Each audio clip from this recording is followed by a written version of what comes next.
दोस्तों, कर्म एक ऐसा फसल है जो हर इंसान को किसी भी हाल में काटना ही पड़ता है। लेकिन क्या हम ऐसा कह सकते हैं कि हमारा जो किया हुआ कर्म है वो हमारे पास लौट कर आता है? क्या हमारा अच्छे कर्म और हमारे बुरे कर्म वापस हमें भोगने पड़ते हैं? क्या वह कर्म अच्छा या बुरा फल देता है? इसमें कितनी सत्यता है? हम इंसान आंखें दिखी बात पर विश्वास नहीं करते, इधर उधर सुने बात पर विश्वास नहीं करते।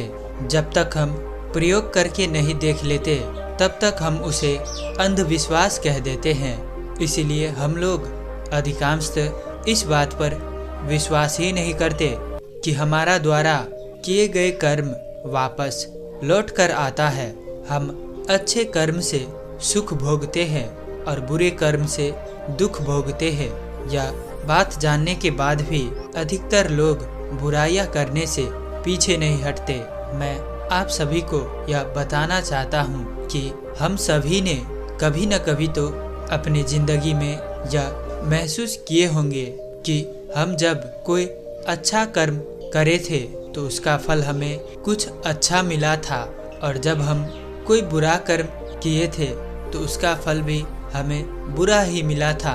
इसे समझने के लिए इस बौद्ध कहानी को कृपया अंत तक सुने। एक बार की बात है, एक आश्रम में एक महान बौद्ध भिक्षु रहा करते थे। वह ध्यान और तपस्या में इतना लीन हो जाते थे, इतना खो जाते थे कि वह जब एक बार ध्यान में बैठते थे तो वह 1-2 दिन तक ध्यान करते रहते थे। इसी के कारण उन्हें भविष्य देखने की शक्ति मिल गई थी। वह भविष्य को देख सकते थे। वह बौद्ध भिक्षु के आश्रम में कई शिष्य थे, लेकिन एक युवा शिष्य जो कि उन बौद्ध भिक्षु से बहुत प्रेम करते थे, और वह बौद्ध भिक्षु भी सभी शिष्यों से बहुत प्रेम करते थे।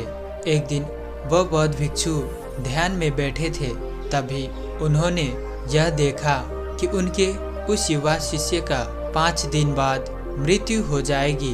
वह युवा शिष्य 5 दिन बाद मर जाएगा। उनके भविष्य देखकर वह बौद्ध भिक्षु निराश हो जाते हैं और अपने उस शिष्य को बुलाता है और उस युवा शिष्य से कहते हैं कि भंते, तुम अपने घर जाओ। 5 दिन के लिए मैंने तुम्हें छुट्टी दी है। तुम घूम फिर कर 4 दिन बीतने के बाद 5वां दिन ध्यान से आश्रम लौट आना। और फिर वह शिष्य उन बौद्ध भिक्षु से कहता है कि गुरुदेव, आपको कैसे पता चला कि मैं घर जाना चाहता हूँ? मैं अपने माता पिता से मिलने जाना चाहता हूँ, अपने गांव जाना चाहता हूँ। मैं कई दिन से सोच ही रहा था कि मैं अपने गांव घूमने के लिए जाऊंगा, और आपने आज मुझे जाने की अनुमति दे दी। धन्यवाद गुरुदेव। तभी वह बौद्ध भिक्षु कहते हैं, परंतु शिष्य, ध्यान रहे, तुम 5वें दिन में वापस आश्रम लौट आना और रास्ते में ध्यान से जाना। फिर वह युवा शिष्य कहता है कि गुरुदेव, आप बूढ़ा हो चुके हैं, आप अपने स्वास्थ्य का भी ध्यान रखना। आप जो हल्का हल्का काम कर सकते हैं वो करें, परंतु भारी भारी काम ना करें। वो सभी काम मेरे लिए छोड़ दीजिएगा। जब मैं गांव से वापस आऊँगा तो मैं सारा काम कर लूँगा। आप ज़्यादा परेशान न होइएगा, आप अपना ध्यान रखिएगा। इतना कहकर वह युवा शिष्य अपने गांव घर की ओर चलने लगता है। वह शिष्य अपने गुरु के आंखों में नहीं देखता कि उनके गुरु की आंखें उनके लिए कितने दर्द से भरा हुआ था। गुरुदेव अपने शिष्य के मृत्यु का, उनके ना लौटने का गम में अंदर से पूरा टूटा हुआ, निराश और चिंतित था। लेकिन वह शिष्य पीछे पलटकर नहीं देखा कि उनके गुरुदेव का आंखें आंसू से भरी हुई थी। धीरे धीरे शिष्य अपने घर की तरफ आगे बढ़ता जा रहा था। उसके घर के रास्ते में एक नदी पड़ती थी। वह नदी के पानी के बहाव, पत्थरों में पानी का टकराव से वह नदी का दृश्य बहुत ही खूबसूरत लग रहा था।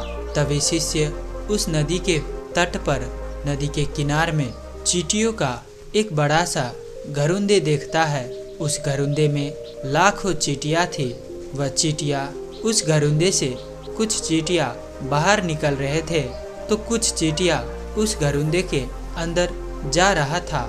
इस दौरान चींटियाँ आपस में टकराकर वह अपने रास्ते भटक जाता था, वह रास्ते बदल लेता था।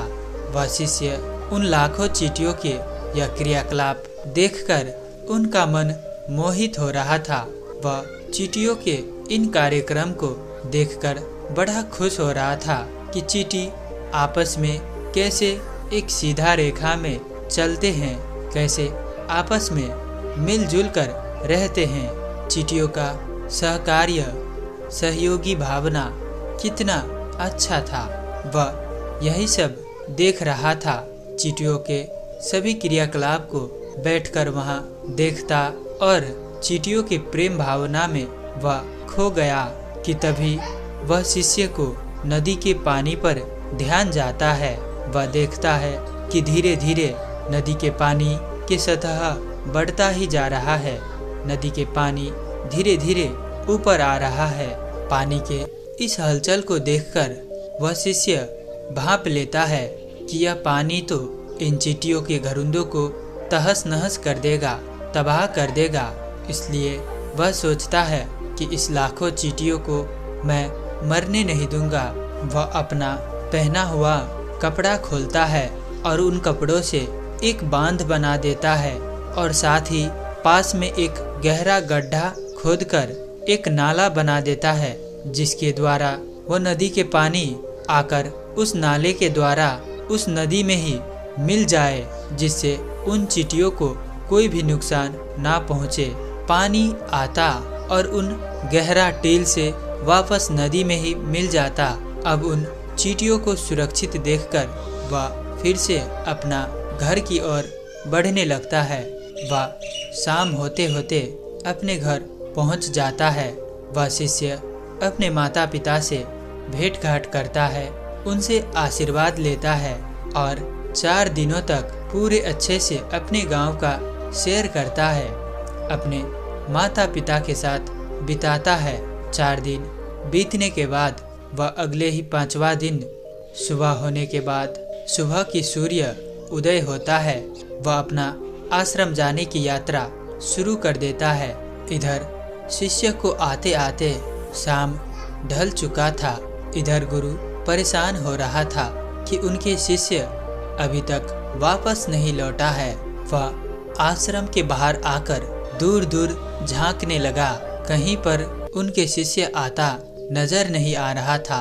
अब गुरु के वह आस भी पूरी तरह से टूट गया कि उनके शिष्य अब वापस आएगा कि तभी अचानक उन्हें दूर एक व्यक्ति आता हुआ नजर आया।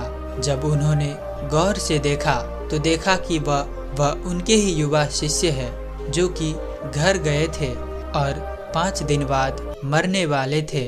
वह अपने शिष्य को जीवित देखकर वह दौड़ा जाता है और अपने शिष्य को गले से लगा लेता है। तभी वह बौद्ध भिक्षु अपने शिष्य से पूछते हैं कि बेटा, जब तुम अपने घर गए थे तो तुमने कौन कौन सा काम करा? यहाँ से जाने के बाद तुमने क्या क्या किए?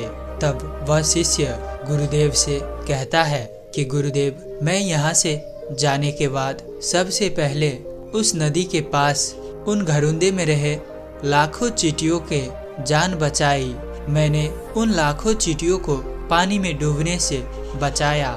यह सुनकर गुरु के मुंह से अचानक से निकल जाता है कि कर्म लौटकर आता है और फिर वह गुरुवर अपने शिष्य को वह सारी वृत्तांत बताता है जो कि वह भविष्यवाणी में देखे थे। और फिर शिष्य कहता है, हे गुरुवर, जब आपको यह बात पता था कि मैं 5 दिन के अंदर मरने वाला हूँ, मेरा मृत्यु हो जाएगा, तो आपने पहले ही क्यों मुझे नहीं बताया और आपने मुझे पहले ही क्यों नहीं कहा अच्छे कर्म करने के लिए, जिससे मैं बच जाता? वह तो मैं उन चींटियों को अनजाने में ही बचा लिया था, मुझे पता भी नहीं था। तब गुरुदेव कहते हैं कि बेटा, यदि मैं तुम्हें पहले ही बता देता तो तुम अच्छे कर्म करते, जीवित रहने के लिए तुम्हारे अंदर लालच का भाव आ जाता, तुम अपने जीवन के लिए कोई भी अच्छा काम करते, तुम्हारे भीतर एक लालच का जन्म हो जाता, तुम उसी उद्देश्य से अच्छे कर्म करते और मैंने इसीलिए तुम्हें पहले नहीं बताया और आज तुम जीवित हो। इसका फल है तुम निष्काम कर्म करे हो, बिना लोभ बिना कोई मोह के। जो अच्छे कर्म करता है वह उन्हें वापस मिलता है। जब तुमने उन लाखों चींटियों को बचाए तो तुम्हारे मन में कोई लोभ नहीं था, कोई मतलब नहीं था, तुम बस उसके मदद के भावना से उसे सिर्फ सहयोग करा था। तुम उसके बदले में यह नहीं चाहते थे कि तुम्हें भी कोई बचाए, तुम्हारा भी कोई भला करे, तुम तो बस वो काम को करना चाहते थे। इसीलिए पुत्र तुम्हें फल प्राप्त हुआ।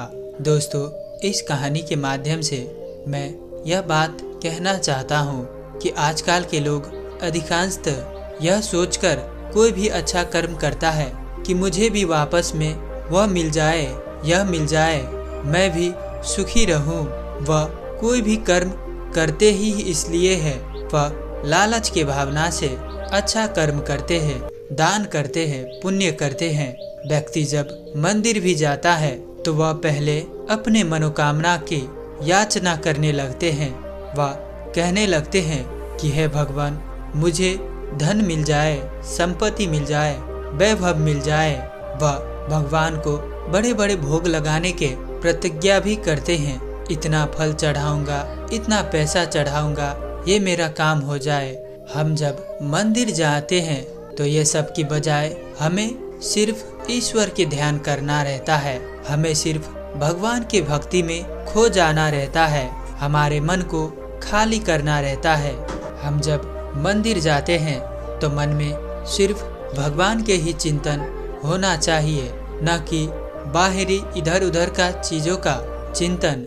इस प्रकार के कर्म भी हमारे जीवन में बहुत ही महत्वपूर्ण है। और आगे वह बौद्ध भिक्षु कहते हैं कि जब हम कोई दान करते हैं, कोई पुण्य करते हैं, किसी भी अच्छा कर्म करते हैं तो उसे हमें यह कभी बखान नहीं करनी चाहिए कि मैं ही सबसे बड़ा दानी हूँ, इतना दान किया हूँ, मैं इतना अच्छा कर्म किया हूँ तो मुझे फल भी इतना अच्छा मिलना चाहिए, उसके बदले में मुझे भी लाभ मिलना चाहिए। यह कामना इंसान को कभी भी नहीं करनी चाहिए। जब लोग निष्काम निस्वार्थ कोई अच्छा कर्म करता है तो उन्हें वह वापस लौटकर जरूर लाभ देता है, इसमें कोई भी दो मत नहीं है। तो दोस्तों, आज के बाद कभी भी अच्छे कर्म करने से पीछे मत हटे और अपने एक एक कर्म को ध्यान से करे, जीवन को जागरूकता से जिए। तो दोस्तों, उम्मीद है कि आपको इस कहानी से कर्म कैसे लौटकर आता है इसके बारे में कुछ जानने को मिली होगी। तो इसीलिए इस वीडियो को लाइक और अपने दोस्तों के साथ शेयर करना बिल्कुल मत भूलिएगा और साथ ही साथ हमें सपोर्ट करने के लिए इस चैनल को जरूर से जरूर सब्सक्राइब कीजिएगा। और अंत तक कहानी में बने रहने के लिए मैं किशन शर्मा आप सभी का दिल से बहुत बहुत धन्यवाद करता हूँ। तो चलिए मिलते हैं ऐसी कोई और नई वीडियो में, तब तक के लिए अपना ख्याल रखें। धन्यवाद।